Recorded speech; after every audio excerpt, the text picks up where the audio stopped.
ഈശോ മിശിഹായ്ക്ക് സ്തുതിയായിരിക്കട്ടെ. ഇപ്പൊ കഴിഞ്ഞ ഒന്ന് രണ്ട് വീഡിയോയിൽ നമ്മൾ സഹനത്തെക്കുറിച്ചൊക്കെ കേട്ടു.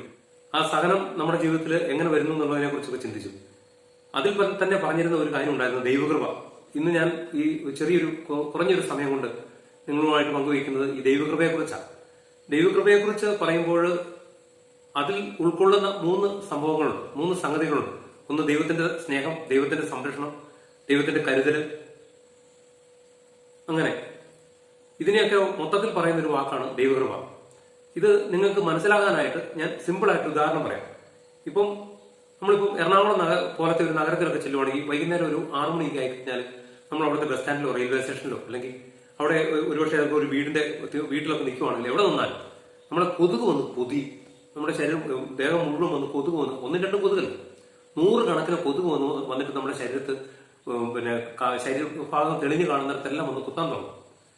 അങ്ങനെ അത്തരത്തിലൊരു ഒരു നഗരത്തില് ഒരു രാത്രി നമ്മൾ ഉറങ്ങണമെന്നുണ്ടെങ്കിൽ നമുക്കൊരു കൊതുകുവല വേണം. കൊതുകുവല ഇല്ലാതെ എന്തെങ്കിലും കൊതുക് തിരിയോ അല്ലെങ്കിൽ മറ്റെന്തെങ്കിലും അതുപോലത്തെ എന്തെങ്കിലും സാധനം ഉപയോഗിച്ചാൽ 100% സ്വസ്ഥമായിട്ട് കിടന്ന് ഉറങ്ങാൻ പറ്റത്തില്ല. ഒരു കൊതുകുവല കട്ടിലിന് മുകളിൽ ഇട്ടാൽ മാത്രമേ നമുക്ക് ഉറങ്ങാൻ സാധിക്കത്തുള്ളൂ. അപ്പൊ ഈ കൊതുകുവല ഇട്ട് കഴിഞ്ഞ് നമ്മൾ ഉറങ്ങാൻ കിടക്കുമ്പോൾ കിടന്നാൽ നമ്മൾ കൊതുകുവല ഇട്ടല്ലോ എന്നോർത്ത് കൊതുക് അവിടുന്ന് പോകത്തില്ല. കൊതുക് അന്ന് ആ രാത്രി മുഴുവൻ ആ വലയ്ക്ക് ചുറ്റും പറന്ന് നടന്നുകൊണ്ടിരിക്കും.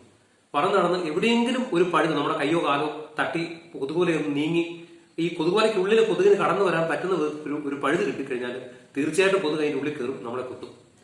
ഞാൻ പറഞ്ഞു വന്ന ഒരു കാര്യം ഇതാണ്. ഇതുപോലാണ് ദൈവത്തിന്റെ കൃപ. ദൈവം നിരന്തരം നമ്മളെ സംരക്ഷിക്കുന്നുണ്ട്.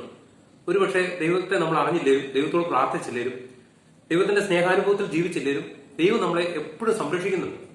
പക്ഷേ നമ്മൾ വീണ്ടും ആവർത്തിച്ച് ദൈവത്തിനെ വേദനിപ്പിക്കുന്നതിൽ ദൈവനിന്ദാപരമായ രീതിയിൽ ദൈവത്തിന്റെ ആ സ്നേഹത്തെ നമ്മൾ പരിഗണിക്കാതെ അവഗണിച്ചുകൊണ്ട് നമ്മൾ പിന്നെയും പാപം ചെയ്ത് മുന്നോട്ട് പോവുകയാണെങ്കിൽ ഒരു നിമിഷം ദൈവം തന്റെ കൃപയുടെ കരം പിൻവലിക്കുന്ന നിമിഷത്തില് സാത്താൻ ചുറ്റിനും കയറി നമ്മളെ അറ്റാക്ക് ചെയ്ത് തീർത്ത് കളയും. പറഞ്ഞു മനസ്സിലായോ? ഇതാണ് ദൈവകൃപ.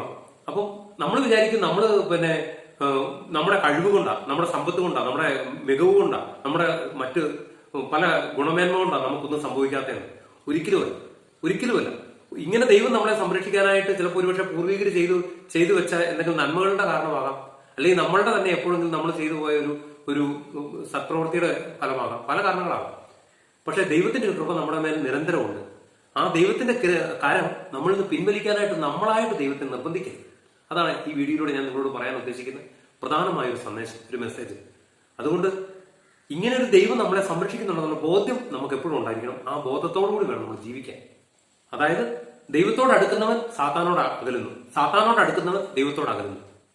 വചനം പറയുകയാണ്, 1 പത്രോസ് 5-ാം അധ്യായം 6-ാം വാക്യം, ദൈവത്തിന്റെ ശക്തമായ കരത്തിൻ കീഴിൽ താഴ്മയോടെ നിൽക്കുവിൻ, അവിടുന്ന് തക്ക സമയത്ത് എന്നെ ഉയർത്തിക്കൊള്ളും. ഈശോയുടെ എല്ലാ കൃപയും സമാധാനവും അനുഗ്രഹവും എപ്പോഴും നിങ്ങളുടെ മേൽ ഉണ്ടായിരിക്കട്ടെ എന്ന് ഞാൻ ആത്മാർത്ഥമായിട്ട് പ്രാർത്ഥിക്കുന്നു. ഈശോ എല്ലാവരെയും അനുഗ്രഹിക്കട്ടെ.